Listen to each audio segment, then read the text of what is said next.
In part 2 of this video, we're going to talk about production methods to enhance quality. Let's first talk about fruits and vegetables. When we talk about fruits and vegetables, we want to make sure that we are using the best quality we can, that it doesn't have any soil or any damage. We call a lot of that on leafy greens. It's sunburned.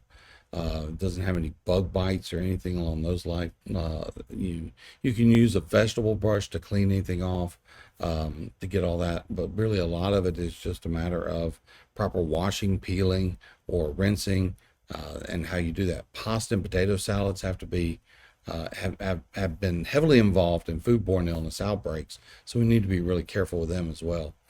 Make sure any leftover TCS has time temperature control for safety. That's any food that has to be refrigerated. Make sure it's used to make salads that have been handled carefully. If you use any time TCS foods, that food needs to be heavily notated. That is going to be your oldest ingredient typically, and your oldest ingredient dictates the age at which you have to throw that product out. Most products have to be thrown out either at 3 or 7 days, depending on the kind of product it is. If you're starting with a cooked shrimp to make shrimp salad, and you only have 3 days to use it, if that shrimp is already 2 days old, guess what? That shrimp salad has to be thrown out after a day, because that is your oldest product on the shelf. Prepare foods in smaller batches so large amounts of food don't sit out at room temperature for long periods of time. Consider chilling all ingredients and utensils before using to make the salads. Leave food in the refrigerator until the ingredients are ready to be mixed. You want them as cold as possible for as long as possible. When you're dealing with fresh produce, produce has to be handled fairly carefully. Make sure that fruits and vegetables don't come in contact with surfaces exposed to raw meat and poultry. Refrigerate and hold cut melons, cut potatoes and tomatoes, and cut leafy greens at 41 degrees Fahrenheit or lower. Consistently cutting vegetables looks appealing, and cooks can more accurately calculate cooking times. That's really one of the biggest factors we do. The reason why we cut things a certain way is so that they will cook evenly and at the same time. Yes, there is an eye appeal association with that as well, but really it's all about the cooking time. When we talk about meat, fish, and poultry, there's a couple of things to talk about first before we get into that. Let's talk about some ways we can process and enhance flavor for meats. One of the ways is by tenderizing. This refers to the breaking down of connective tissue in the meat. There's a lot of different methods that don't require liquid, such as scoring the meat. This is making little small cuts, or what's called sipes. These are made across the surface of thin slices of meat. Pounding is another way. In French, we call it paillard. There's special hammers or meat mallets. These are used to pound cuts of meat to make them thinner, to make them more tender. And then we use something called blade or needle tenderizing. In French, we call this jacquard. This is a way of either passing it through a machine with multiple blades or needles that can penetrate it. And if you've ever seen a cube steak, you've seen a piece of meat that's gone through this process. Marinating is another way. Marinating is typically a moist method. It involves immersing the food from 1 to several hours in a liquid made from oil and vinegar or lemon juice seasoned with herbs and spices. There's typically 3 different kinds of marinades that you can use. One is an oil-based marinade, which only gets on the surface. You may have herbs and oil. That's going to give you the herby oil flavor on the outside, but not inside the meat. You have a vinegar or a citrus or a acid-based marinade of some kind, which is going to penetrate into the meat and bring any flavors that it has in the marinade with it into the meat. And then you have a combination of oil and acid-based marinades, and this can do the benefits of both of them. Another method is aging. We can tenderize beef by the breakdown of the aging process. We use either several different methods for this, such as dry aging or moist aging, but also things such as curing. Curing is the most common curing method is using salt. It's a combination of salt byproducts, sugar, herbs, spices, and flavored alcohols. Additionally, curing is accompanied by smoking in many cases. Smoking adds the flavor and smell of the material used to create the smoke. Here in Memphis, we know all about smoking meats, barbecue, but bacon is often smoked after it's cured as well. Meat can be brined. This is using a soak and salt water solution. This is different than marinating because it's not really using an acid solution or a oil solution on the outside. It's actually getting salt into the meat, which is going to bring in more flavor. It's going to make it more juicy, allow the meat to hold on to its moisture longer as well. So let's talk about the first cooking method, which is moist heat cooking. This is steaming, boiling, simmering, and poaching and blanching. These are all of our methods that we use in the moist heat. What signifies moist heat is that it uses some sort of water or stock or liquid. Dry heat cooking methods. Dry heat cooking methods involve air and oil. So things such as grilling and broiling. The difference between this is grilling is the heat comes from the bottom. Broiling, the heat comes from the top. Baking and roasting. Baking is usually smaller things. Roasting is usually bigger things. Oftentimes baking is associated with cookies and pastries, and roasting is associated with turkeys and chicken. Deep fry and pan fry. These are both using oil as the medium here. Even though it's using oil, it is a dry heat cooking method because the oil is just hot enough, it can't penetrate in. But it's also hot enough to where it forces the moisture in the product to boil, and that's what causes the cooking on the inside of it. But it also pushes against the outside, against the oil, which helps get that nice crispy crust. So think of it as the oil's trying to push its way in, the water's trying to push its way out, and neither one of them can go anywhere, so they're both trapped. Sweat, saute, and stir fry, these are all the same cooking methods, just with varying different amounts of heat. When we sweat something, it's low and slow just for tenderization, no color. We say we want the onions to be opaque or translucent. When we saute, we turn the heat up. Saute is a French term which means to jump. So we jump it around in the pan. Jump around. We stir fry. Stir fry is one of those things that is very fast, very aggressive, very high heat. Typically, most stoves, home stoves and commercial stoves, cannot reach the temperatures needed to stir fry. We may call it stir fry, but really what we're doing is sauteing. It's an order of magnitude hotter than saute. It's 100 times hotter than saute is. So it's that much hotter. Our third cooking method is combination cooking method. Now this takes the best benefits of both worlds. So we've got braising and stewing. These are our two combination cooking methods. And you have probably had both of these maybe recently. Braising, a good example of that is pot roast. What we do to a piece of roast is we will sear it. That's our saute. We sear it on the outside, get it nice and hard on the outside. We want to develop some of that Maillard reaction, that caramelization of meat sugars that makes our meats taste so good. And then we're going to put it in a pan with some vegetables and some stock, fill it up about halfway, put a lid on it, put it in the oven. And then toward the end of the cooking process, we take the lid off, let the liquid reduce into a nice sauce, and we're ready to eat it. Or in my case, I'm going to put it in the refrigerator, and I'm going to make white bread, mayonnaise, and pot roast sandwiches. Don't judge me. I like what I like. Stewing. The best example for stewing is chili. Small pieces of meat submerged completely in the liquid and simmered for a fairly long period of time until the meat tenderizes. That's all it is. But before we can do that, we have to brown the meat. We want to get that meat nice and brown because we like those meat sugars. And first thing we're going to talk about is thickening agents. The first thickening agent we're going to get to is roux. In this case, we're talking about a mixture of flour and fat, and we're going to cook it.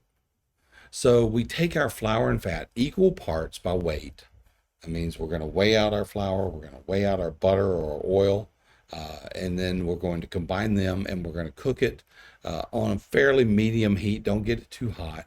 About 2 to 3 minutes, you're going to get a white roux or a pale roux, as it's called sometimes. And this is good for bechamels and white gravies, mac and cheese even. We'll talk more about the mother sauces in a moment. Blonde roux is done by cooking a little bit longer, 5 minutes or so. This is going to give you a light caramel or a peanut butter color. Don't let it go too far. We want it to have that light color. And it should start smelling like buttered popcorn. This is good for chicken and turkey gravies, creamy soups and stews. This will make a mother sauce called velouté, again, which we'll talk about. Then we have brown roux. This is sort of a milk chocolate colored. I like to call it, it's like a Ricky Martin sort of living La Vida Loca, she's the color mocha sort of thing. This takes anywhere between 10 minutes roughly. The cook times on here are a little bit off, but that's because they're basing it on a stove that's turned down to a low temperature. This is going to be your complex stews and sauces. This is going to be your brown sauces, thickening a brown, maybe you're thickening the liquid from the pot roast. This is what you want for that. And then you got dark color roux. There's really a couple of different variations of this. There's all kinds of shades, but we call this a dark roux, and we may even have a red roux and a black roux. These are different colors as it goes through its transition of cooking the flour. These can take 30 minutes or more. This can be everything from a deep maple color to almost a midnight black color. These are good for gumbos and Creole dishes and Cajun dishes. Outside of the South Louisiana, you don't see these very often unless you're cooking Louisiana cuisine. An alternative to using flour is using starches. So you can use cornstarch, arrowroot, tapioca starch, rice flour. All of these kinds of starches will give you a good thickening ability. So in this case, we're looking at cornstarch. We combine 1 tablespoon of cornstarch and 1 tablespoon of cold water. Cold water is the key. If you add hot water to it, or even hot tap water, it's going to seize up and it's going to be absolutely worthless. We need it to be cold water because we're adding cold item to a hot soup. Stir it into a smooth paste to create your slurry, and then add the slurry to the simmering sauce and whisk it into it. You may have to bring it back up to a boil because most thickenings happen at a boil. This is true for roux and slurries. There's only a handful of slurries that will thicken at a simmer and not a boil. A third option for thickening is just simply reduction, letting the liquid reduce down to a proper volume. Now, if it's chicken stock or beef stock in there, you're going to reduce it down, and that collagen in there is going to create a nice gelatin in that. It's going to make it thick. It's going to give it that sort of feel in the mouth, that smackability in the mouth, and it'll give it that nice flavor we're looking for. The best thing about reduction is it not only does it concentrate the liquid, it concentrates the flavors as well. So this is where you have to be careful about adding any salt in the early parts of the production of this sauce, because if you do, you can be very salty at the end. Let's talk about the classic sauces. These are often referred to as the mother sauces. There are 5 mother sauces, and they're called that because of the fact that they produce all the small sauces. Typically, you don't use the mother sauce in the condition that it's in. You don't use a basic mother sauce as a sauce. There are examples when you could.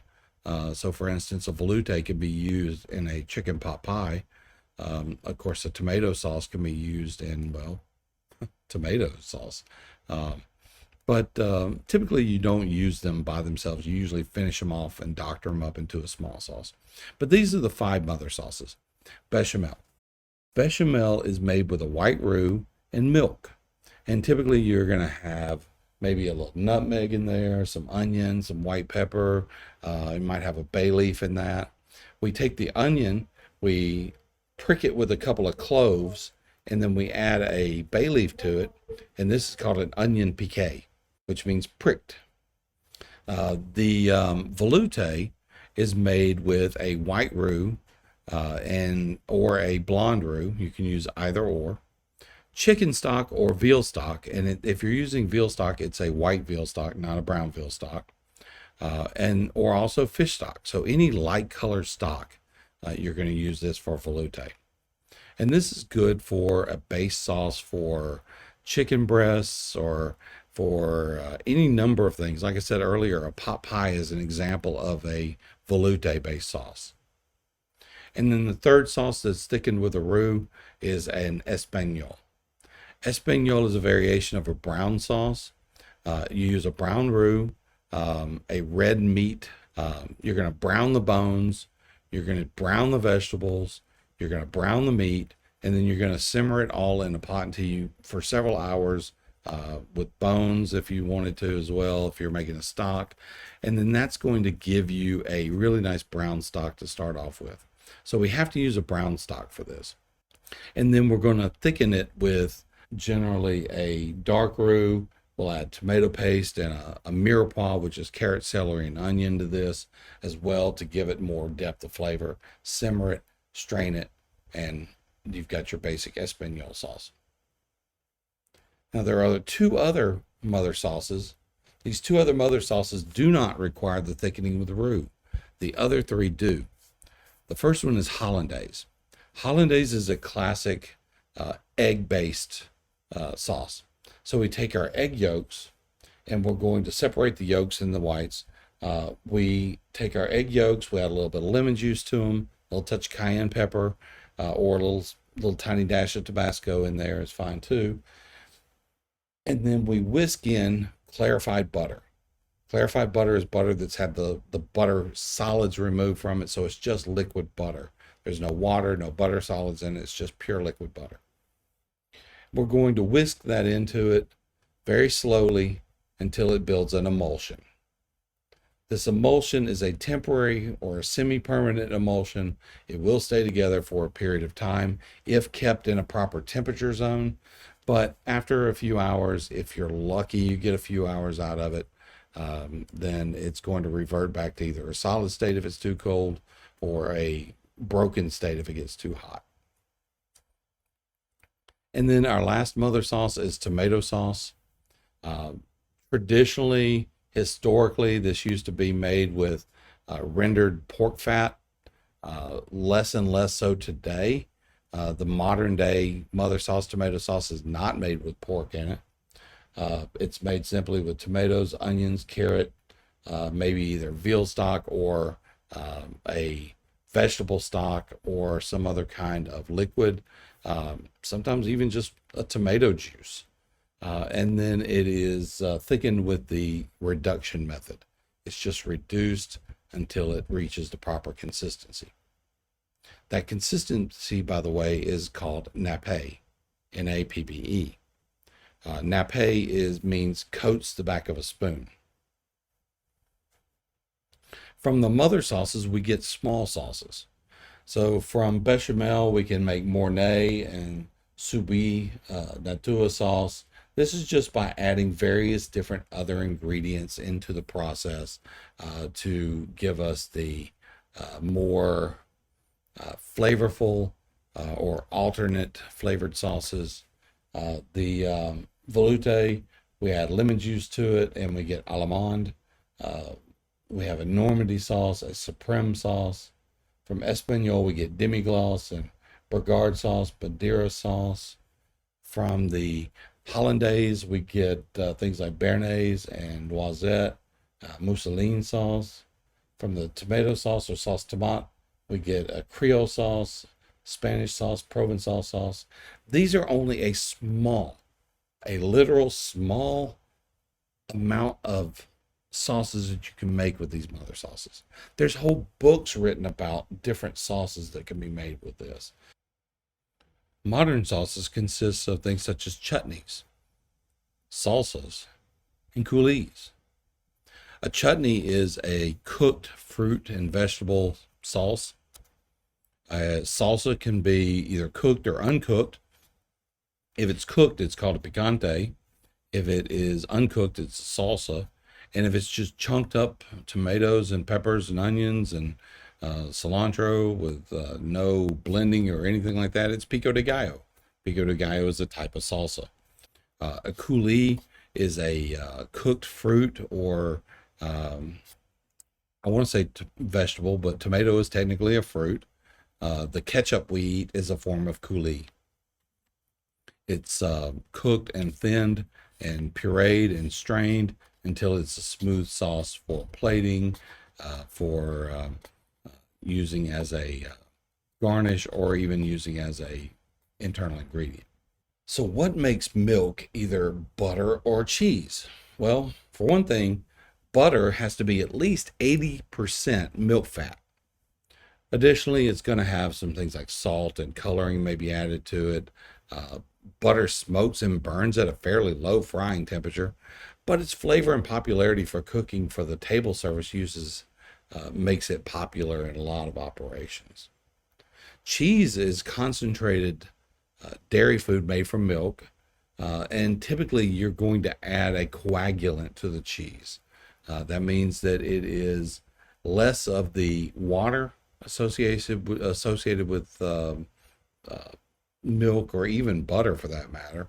The majority of the water is taken out of it, depending on the kind of cheese it is, and it's just the curds left over.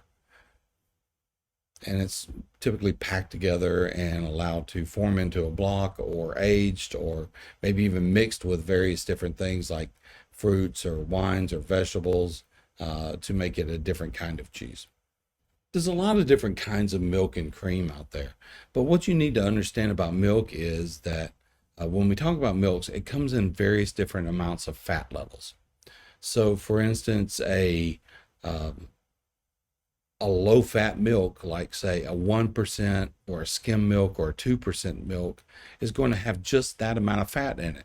It's going to have a skim milk is less than 1%. 1% milk is 1% fat.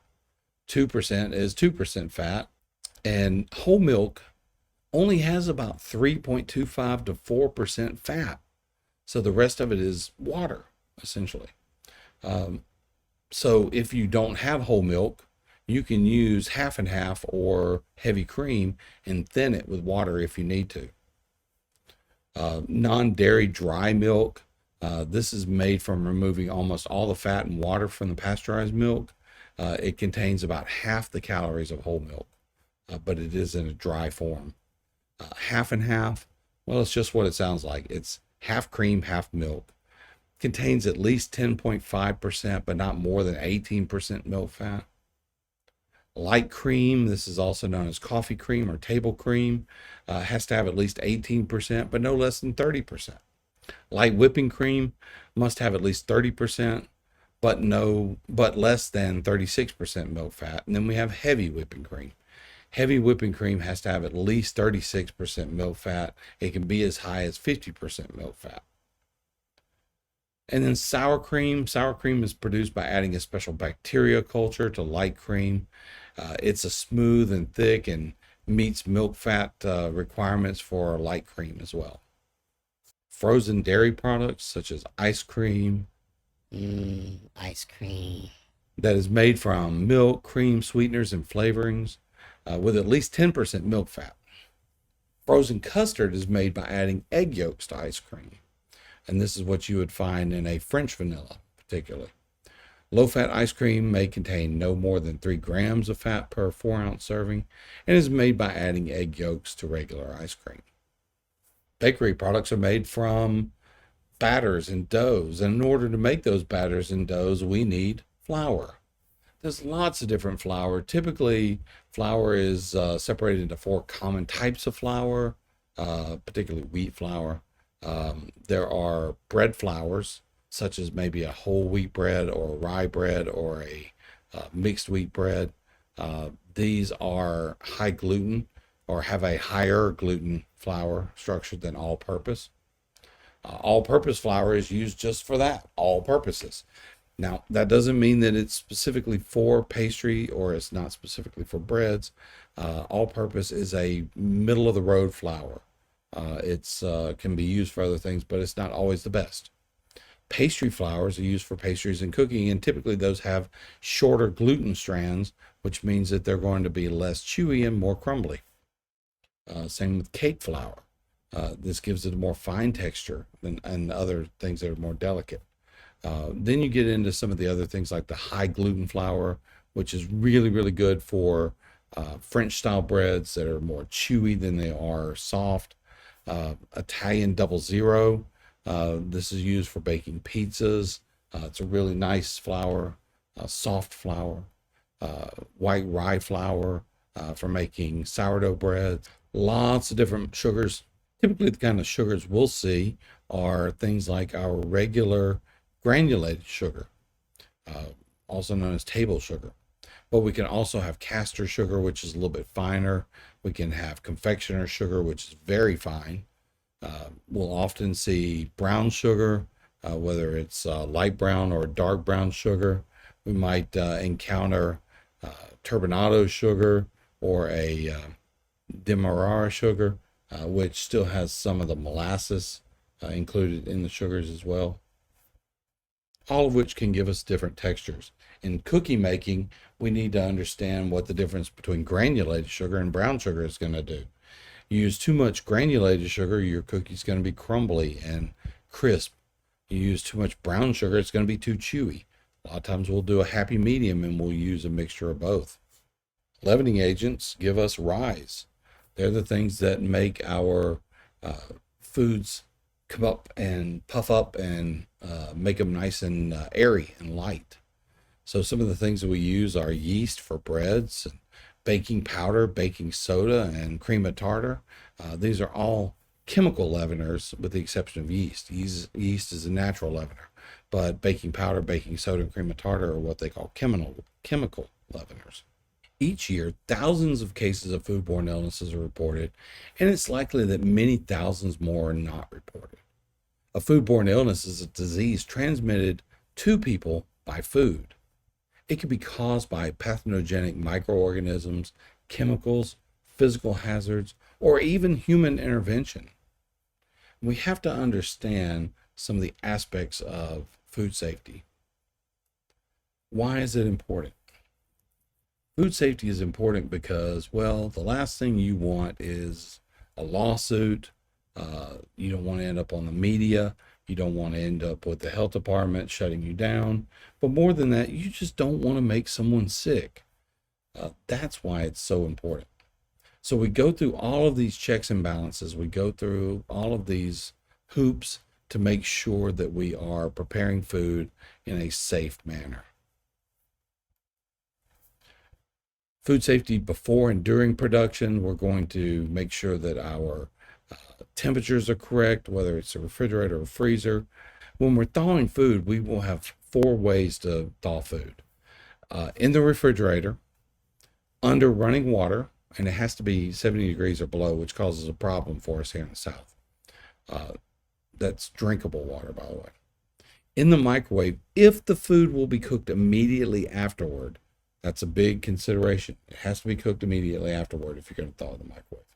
And then as part of the cooking process, if the product reaches the required minimum in terms of cooking temperature, so maybe we have a frozen chicken breast that goes directly on the grill, and then we end up with our cooked product at the end.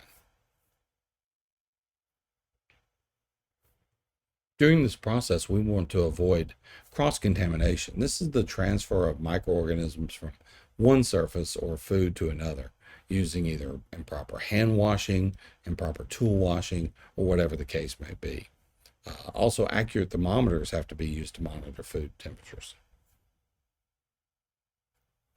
After production, we want to make sure that food is chilled in an ice bath. If we're going to cool it down, we can use a ice paddle as well. It's a paddle that goes inside the food that's full of ice in a food safe container. Placing food in a blast chiller or a tumbler chiller is a way of chilling it down. Adding ice or cold water as an ingredient. So maybe you have water as your ingredient in there, you leave some out and you replace it with ice at the end to cool it down more rapidly. Our goal is to get it from a temperature of, let's say, 135 degrees Fahrenheit. We have to get it from whatever temperature it's at down to 70 degrees within 2 hours. And then once we get it down to 70 degrees, we can get it down to 41 degrees over the next 4 hours. So we have a window of time in there to get the food down to the proper temperature. Cleaning and sanitizing practices. It's really important when we're cleaning and sanitizing, we follow the 5 steps of cleaning and sanitizing. They are scraping or wiping or pre-cleaning to make sure that the surface is already free of debris. Then we're going to wash it using a soapy water solution. This is our green pail. Green is clean. Then we're going to rinse it to rinse away any of the soap residue that's still on the table. And then we're going to sanitize it using our red pail. Red is dead. So green is clean, red is dead. And then we're going to finish it off by letting it air dry. So it's pre-rinse, wash, rinse, sanitize, air dry. Other food safety issues that we have to be aware of. Chemical hazards. These are harmful chemicals like toxins or poisons, can occur in some shellfish naturally, but also the human-made variety, including bleach and other chemicals that we might encounter on a normal average every day. Toxic metal poisoning as well. This can occur if foods are stored or processed in some container that's not made for, like galvanized metal or even aluminum. We don't often store acidic foods in aluminum for that purpose because the aluminum and the acid will react with each other. Physical hazards. Maybe you have a piece of broken glass that broke off while you were trying to get ice. This is why you never scoop ice with a glass. You always use a scoop. Maybe you have metal shavings from a can opener or wood splinters from toothpicks or skewers that are used in the food, or fingernails that might have gotten cut off in production. Blech. Pest control hazards. So what can I say about this? If you see a cockroach in your operation, you already have an infestation. You need to contact a pest control provider. They're already in your walls. And I'm not talking about the big monster flying suckers that come charging at you in the middle of the night. Those are palmetto bugs. Those are different. I'm talking about the small little German cockroaches, the ones that just show up out of nowhere. Rats, flies, cockroaches. All of these contain microorganisms on their surface and in their biome. And they can contaminate your food. It's important to prevent the entry into the building, for one thing, and also eliminate any places where they have food, water, and places to hide. You need to have an active pest control program in place to prevent this from happening. Some other things you can do is you can use tight-fitting doors, screens, or air curtains to prevent flying insects from getting in. If you find any cracks or small holes, fill them up. You can use the spray can foam stuff, but if you're going to do that, I highly recommend shove a little steel wool in there first and then seal it up. But unless someone in the operation has been specifically trained, chemicals and pest control should be applied by professionals to reduce the chance of residues remaining in or on the food storage and in preparation areas. When we supervise our production staff, there's several areas we're looking at. First one is supervising for quality. Using things like line checks to be able to determine the quality of your product, specifically the temperature of your product, but also the flavor of your product. A lot of times chefs don't eat in this industry because we spend half our day checking the line, tasting food as we go along. But this is part of an active managerial control program, and bigger operations, it may be part of a HACCP, Hazard Analysis Critical Control Points plan. But you only see those in really big operations for the most part. We're going to use a bimetallic stem thermometer, or what we call is just a regular thermometer, and make sure it's calibrated correctly. We're going to do this several times a day because calibration can get off track. Or we can use a thermocoupler, as you see in the picture here. A thermocoupler measures temperature through a metal probe or sensing area and displays results on a digital readout.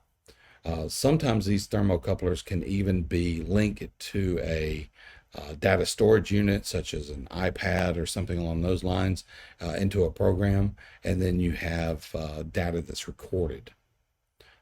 There's different probes. You can use an immersion probe, which is designed to measure temperature of liquids such as soups and sauces, or you can use a surface probe, which measures temperature for flat cooking equipments like griddles, or you can use a penetration probe, which is the kind that they're using in the picture here, which is designed to penetrate into food sources. Supervising other concerns. Sometimes the design of the kitchen makes the supervision of food production difficult. Examples include large spaces, full walls, and multiple levels. However, it's really important for the manager to monitor employee output. Are the standardized recipes being followed? Are employees preparing the items assigned in the menu production sheet? This is not normally a problem in a work culture where employees are encouraged to ask for assistance when needed. However, new employees and those with less experience require monitoring until the manager believes less direct supervision is needed. Other production quality concerns.